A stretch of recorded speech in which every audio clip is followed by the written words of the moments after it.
থেকে আমি এখনও বাইরের স্বাধীন পরিবেশটা দেখতে পারিনি।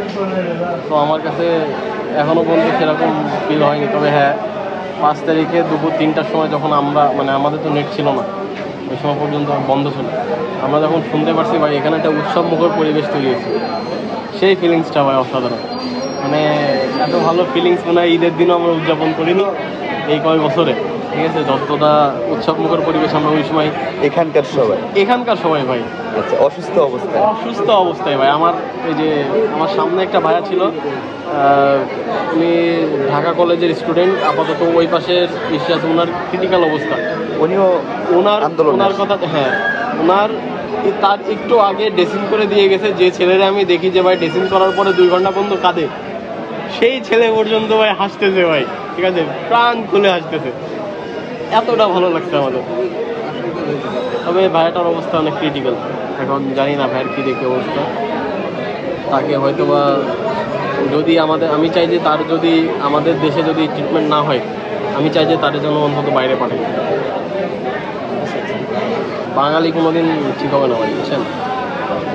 আমাদের এখানে হয়তো বা 2টা বোট বসছিল না কি জানি, আমি জানি না, সেখান থেকে টাকা চুরি করে নাকি পালাইছে।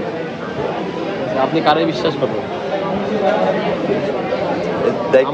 আমার না, চিকিৎসক না, যারা ওখানে আর কি বসছিল আর কি, কী বলে, ভলেন্টিয়ার,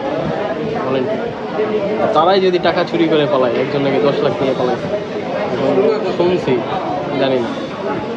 অবশ্য এটা যদি মিথ্যা হয়, ভলেন্টিয়ার ভাইরা কিছু মনে করবেন না, সরি, কারণ আপনারা আমাদের জন্য অনেক করতেছে, কিন্তু শুনতেছে, ঠিক আছে, যে অনেকে আছে এসে ডোনেশনটা ওখানে দিয়ে যায় ডিরেক্ট।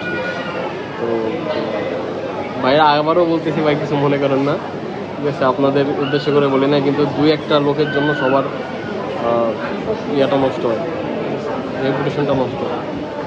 এইগুলো প্লিজ করেন না, কারণ আমরা আছি এখন চরম বিপদ।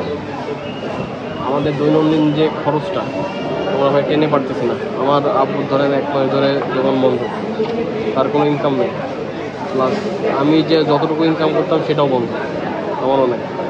তো এখন ভাই খুবই কষ্টের ভিতরে আছে।